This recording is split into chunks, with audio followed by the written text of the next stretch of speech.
السلام علیکم، بسم اللہ الرحمن الرحیم۔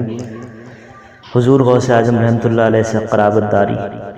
سیر الاقطاب کے مطالعہ سے پتہ چلتا ہے حضرت سیدنا عبد القادر جیلانی المعروف حضور غوث اعظم رحمۃ اللہ علیہ حضرت سیدنا عبداللہ حنبلی رحمۃ اللہ علیہ کے پوتے تھے، اور حضرت خواجہ معین الدین چشتی رحمۃ اللہ علیہ کی والدہ حضرت بی بی ماہ نور رحمۃ اللہ علیہ حضرت سیدنا عبداللہ حنبلی رحمۃ اللہ علیہ کی پوتی تھیں۔ حضرت سیدنا عبد القادر جیلانی رحمۃ اللہ علیہ کے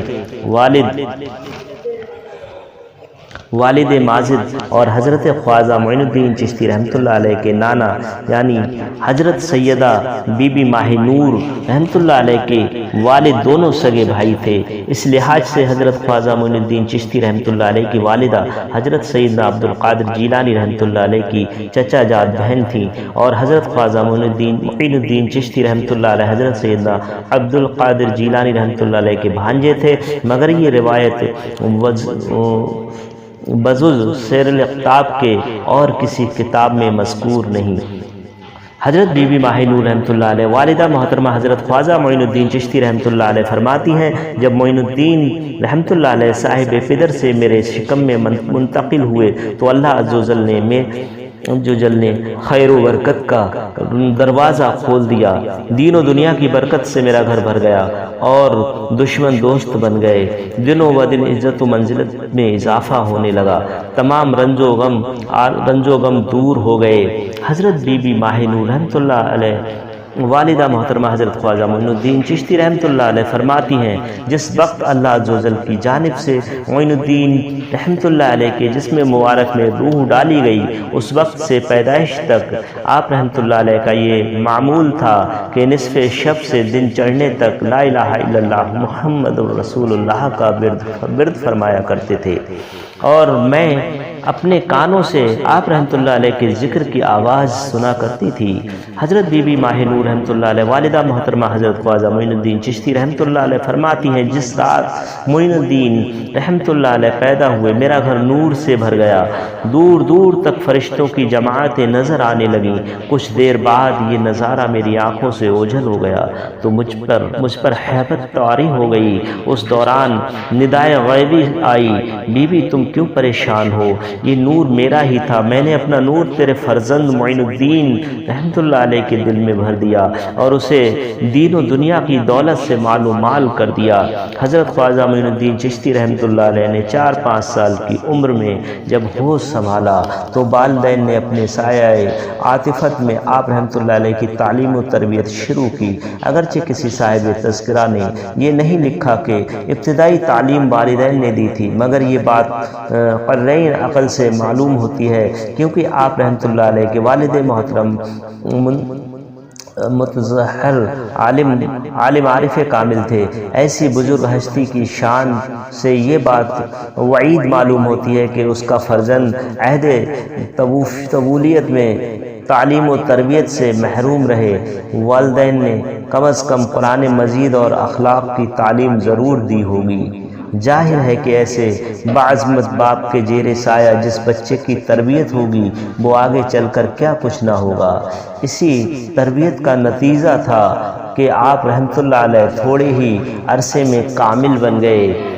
حضرت خواجہ معین الدین چشتی رحمۃ اللہ علیہ جس وقت عالم وجود میں تشریف لائے تو دنیا کے پردہ اسکرین پر خونی ڈرامے کے روح فرشا مناظر دکھائے جا رہے تھے۔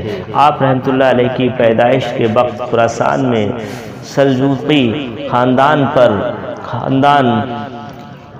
سر اقتدار تھا۔ ان دنوں شائستان اور گرد و نواح پر تازہ مصیبت یہ آن پڑی کہ حکومت کی کمزوریوں کو محسوس کرتے ہوئے ترکوں کے ٹڈی دل لشکر نے حملہ کر دیا۔ اس لڑائی میں وہاں کا بادشاہ مارا گیا۔ طول و عرض ملک میں فتنہ و فساد، بد امنی اور بے چینی پھیل گئی۔ ڈاکوؤں اور لٹیروں کے ہاتھ کسی کی جان و مال اور عزت و آبرو محفوظ نہ تھی۔ آئے دن کے مصائب اور پریشانیوں سے دل برداشتہ ہو کر خواجہ خواجہ غیاث الدین رحمۃ اللہ علیہ نے رخصت سفر باندھا اور بیوی بچوں کے ہمراہ امن و سکون کی تلاش میں خراسان روانہ ہو گئے۔ حکومت خراسان کا صدر مقام نیسا پور تھا۔ خواجہ غیاث الدین رحمۃ اللہ علیہ نے اسی علاقے میں سکونت اختیار کر لی، حلال معاش کے لیے باغات اور پنچکی خریدی تاکہ زندگی کے باقی ماندہ ایام آرام سے بسر کر سکیں۔ اس وقت آپ رحمۃ اللہ علیہ کی عمر مبارک 7 برس تھی۔ نیسا پور پہنچنے کے کچھ عرصے کے بعد حضرت خواجہ غیاث الدین حسن رحمۃ اللہ علیہ دنیا سے رحلت فرما گئے۔ حضرت خواجہ معین الدین چشتی رحمۃ اللہ علیہ کم سنی میں یتیم ہو گئے۔ حضرت خواجہ غیاث الدین حسن رحمۃ اللہ علیہ کا کفن ابھی میلا بھی نہ ہوا تھا کہ آپ رحمۃ اللہ علیہ کی والدہ ماجدہ حضرت بی بی ماہ نور رحمۃ اللہ علیہ بھی اس جہان فانی سے رخصت ہو گئیں، اور